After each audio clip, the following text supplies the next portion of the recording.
For the first time, I'll welcome you under the glorious banner that is Extrabet.com, and I of course hope that you are enjoying our rather beautiful new website. Now, first up, we're going to get straight into the golf and Tiger Woods, who plays at the Arnold Palmer Invitational at Bay Hill this weekend.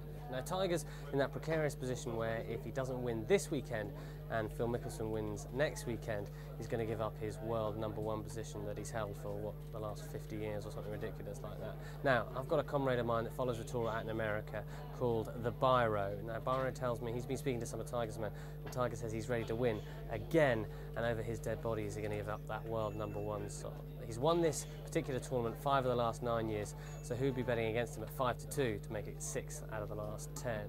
Now, he's 5-2 also for the Masters, and Mickelson is 13-2, but the player I want to finish up on is Padraig Harrington. I've been speaking to another guy who's been involved in the European Tour, and he feels that Harrington mentally is not ready to win the Masters. He's a little bit behind where he wants to be this time of year, and he's quite a pernickety character when it comes to this sort of thing, Harrington. So maybe 16-1 about the Masters looks too big a price. It's 7-1, by the way, on Extrabet.com that Mickelson starts the Masters as the world #1. Exciting times at the top of that particular tree.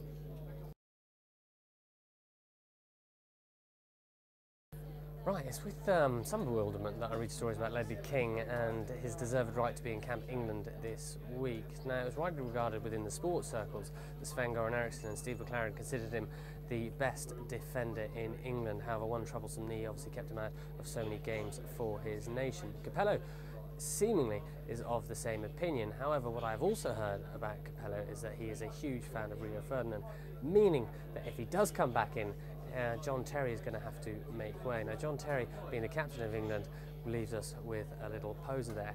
If he does go, who's going to be the next permanent England captain? Aside, they play Slovakia this weekend. Both have won 5 of the last 6 internationals. However, Slovakia are prone to leak a few goals. And at 2-7 here at Extrabet.com, you can see why England are so short. On the supremacy, England are 1.65, 1.85, and total goals for the game are 2.9, 3.1.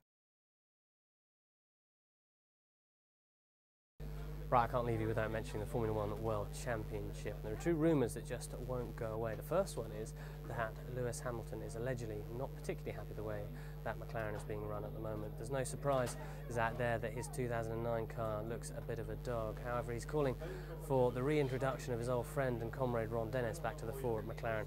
However, that doesn't appear to be happening, so there could be uneasy times ahead for the world champion. Elsewhere, apparently all the drivers are tipping up Fernando Alonso to be world champion this year. They believe that with all the new changes and intricacies happening in Formula 1, it's going to be the most talented driver, not the best car, that's going to win the world championship. And they believe that is the 2-time Spanish world champion. Elsewhere, for the Australian Grand Prix, amazingly, Jenson Button is the favourite for the race. He's currently trading at 14.17 here at Extrabet.com on our 50 index. Remember, that's 50 for winning the race, 30 for second, 20 for third, 10 for fourth. All I will say is that really no one knows what's going to happen when the checkered flag comes down on Sunday morning. Elsewhere, I hope you enjoy a very, very successful and happy weekend's sport.